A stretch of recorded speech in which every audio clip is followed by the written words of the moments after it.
What's going on with you two? I exclaimed as I walked in from work, only to find my husband and daughter sprawled on the living room floor. What's wrong? I rushed to their side, panic rising in my chest. They were both in the midst of a seizure, struggling to breathe. Without hesitation, I dialed for paramedics, and they were swiftly transported for treatment. As we rushed to the hospital, I was bombarded with questions, but all I could offer were fragmented observations. I was as clueless as anyone about what had caused this sudden collapse. In the hospital, as the doctors tended to them, I was ushered into a separate room, heart pounding with dread. "Are they okay?" I asked, desperation lacing my voice. "They'll be fine," the doctor assured me, especially Bonnie. The gravity of the situation hit me like a ton of bricks. My strength seemed to evaporate at the doctor's words. From that moment, I was thrust into a whirlwind of uncertainty. My name is Wendy, and for the past 5 years, I've been married to Harley, living with our daughter Bonnie. I met Harley during my days as a post office clerk. He frequented the office to send out his handmade items for sale on a flea market app. What began as mere clerical exchanges gradually evolved into conversations, and soon I learned his name. After one routine transaction, Harley left me a piece of paper, hastily scrawled with his phone number. I hesitated, unsure of what to do. Eventually, curiosity won over, and I dialed the number. "Hello!" His voice on the other end was a mix of surprise and anticipation. "Is this Wendy?" he asked. "Yes, it's me. Did you give me your number?" I couldn't help but chuckle. I had been jittery before making the call, but somehow those nerves dissipated as soon as we began talking. Before I knew it, an hour had flown by, and Harley casually asked me out on a date for the following week. "Next week sounds perfect," I replied, feeling a surge of excitement. "I'm looking forward to it." And so our dates became a regular occurrence. With each outing, we grew closer, our connection deepening organically. It wasn't long before our companionship blossomed into something more meaningful. There were no grand declarations of love, just a gradual understanding between us. When I was 26 and Harley was 28, he proposed. My response was an enthusiastic yes. I envisioned a blissful married life ahead of us, but reality had other plans. "I'm glad your parents were so welcoming," Harley remarked as we walked towards my childhood home. "I hope mine will be too." "I'm not so sure about that," I admitted, "but let's hope for the best." As we entered, my parents greeted us warmly, offering their congratulations.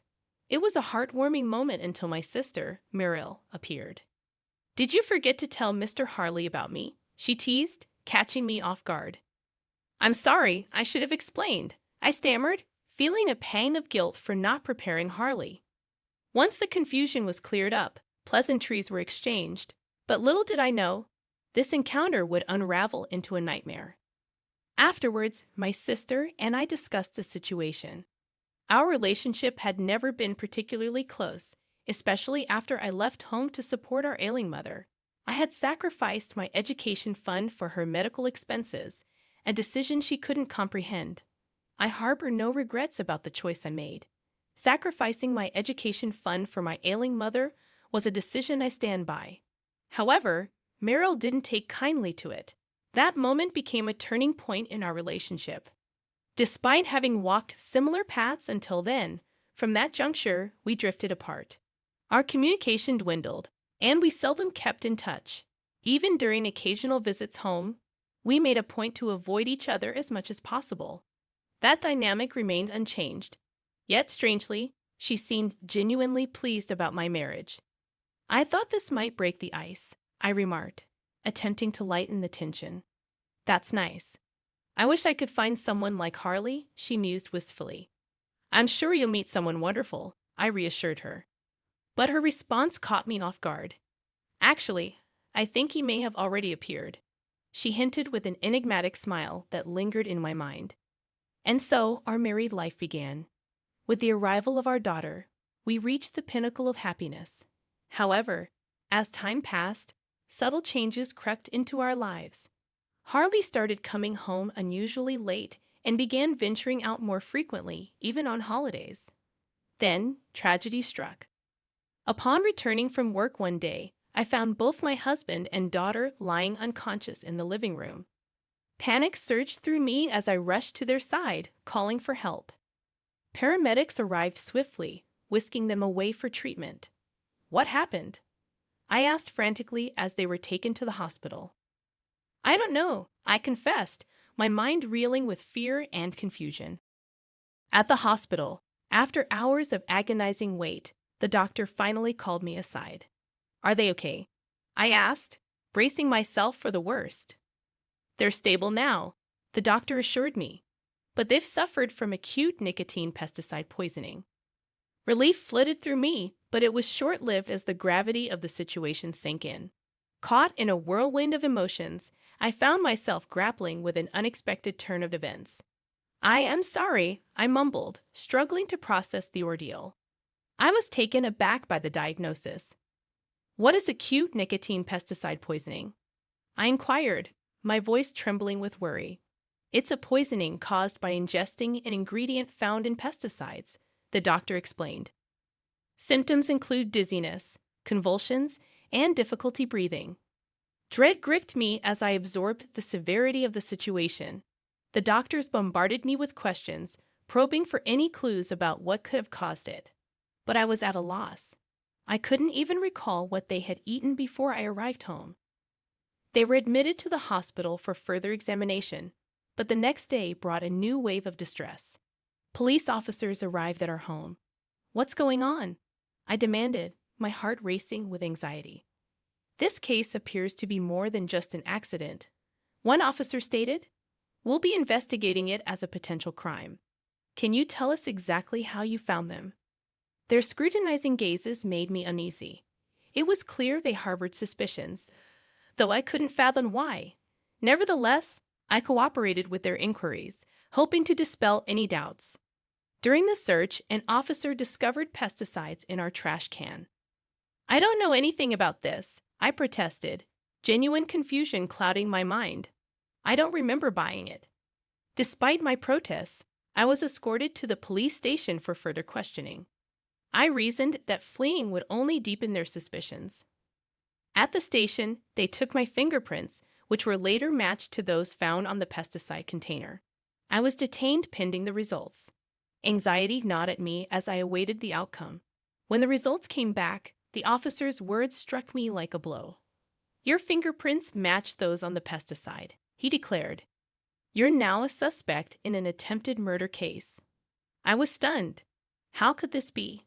I couldn't comprehend why my fingerprints were on the pesticide, let alone why I would harm my own family. As I sat in the interrogation room, my mind raced with confusion and fear.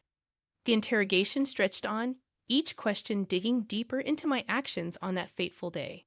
It started like any other day. I began, my voice trembling. I went to work at the post office as usual. After my usual lunch at a nearby cafe, which lasted about an hour, I returned home. I recounted to the officer. He seemed satisfied, but then he asked about the day before. That afternoon, I went to a nearby supermarket and bought a cake, I explained. After that, I went straight home. The officer then presented me with a laptop.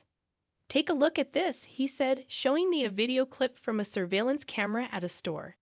In the footage, a woman stood in front of a shelf stocked with pesticides.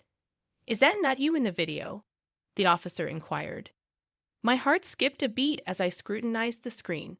What is this? Why, it's me, I gasped. But then realization dawned on me. No, wait, this is not me. The officers exchanged incredulous glances. Are you sure? One asked cautiously. I pointed to the screen, where I noticed a detail. Look here, I urged, indicating a mole near the woman's mouth. I don't have a mole. This isn't me. It's my twin sister, Meryl. The revelation stunned even the police. Your twin sister. They echoed in disbelief. As they reviewed the evidence, they found footage of me at the supermarket wearing the same clothes as the woman in the video. However, no one outside my family would know if I had left the house dressed like that. It all makes sense now, I murmured. That's what it meant. Concern flooded me as I realized the implications. What has happened to my husband? I inquired anxiously. If he's out of the hospital and back at home, please check on him immediately. I believe he's been seeing my sister. The officer looked taken aback. How can you be so sure? Taking a deep breath, I explained, because they're having an affair. They're trying to frame me. But your husband is a victim too, isn't he? That way, suspicion would be diverted. The gravity of the situation seemed to dawn on the police. We'll need to investigate further, the officer conceded. I understand, I replied. But please check on both of them. It'll reveal everything. I understood that I was being detained. Typically, I would have been arrested immediately, but they decided to hold off on my arrest, recognizing the significance of my testimony. It felt like I was hanging on by a thread.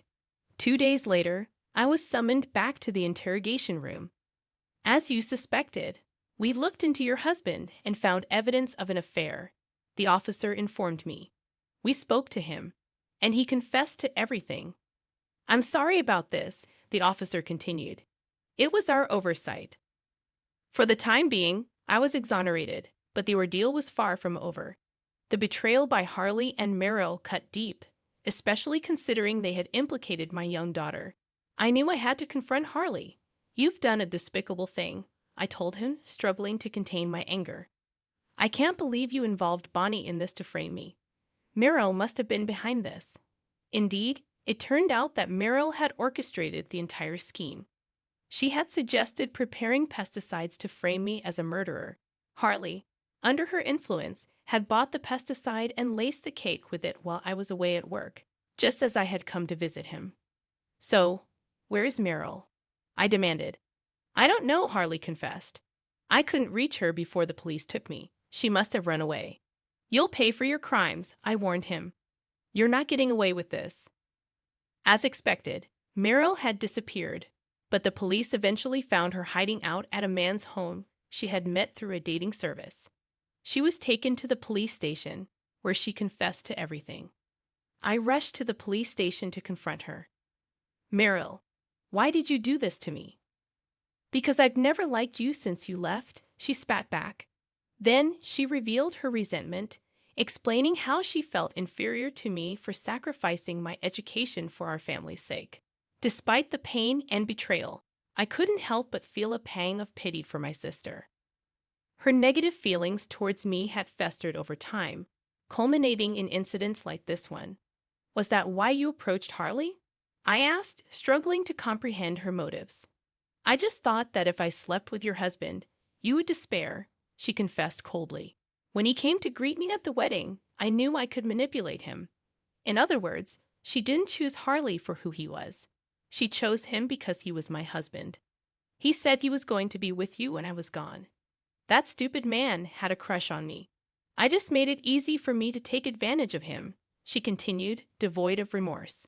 I can't forgive Harley, but still, he was just being used by her. Despite the betrayal, I couldn't help but feel a sense of pity for Harley. Why did you target Bonnie? I demanded, struggling to contain my anger. Of course, it's because she's your daughter, she retorted, callously confirming my suspicions. Well, whatever the reason, what you did is unforgivable. You'll pay for it for the rest of your life, I vowed, my voice trembling with anger. With those words, she was taken away. The trial of Harley and Merrill commenced. My husband was accused of framing me for attempted murder and faced numerous charges. In the end, he was sentenced to prison, including payment of alimony. Merrill, too, faced trial, and despite her execution, she would soon serve her sentence and come out. However, even if they atoned for their crimes, the scars of their actions would linger. They would forever be labeled as ex-convicts. Meanwhile, my parents offered to move in with us. Would you and Bonnie like to come live with us? My mother proposed. I think your mom would be happy if you did. Though hesitant at first, I accepted her offer for my mother's sake, who was exhausted from the ordeal. With my mother's recovery and Bonnie's cheerful presence, our new life together began. From now on, the four of us would reside in a new house, finding happiness together.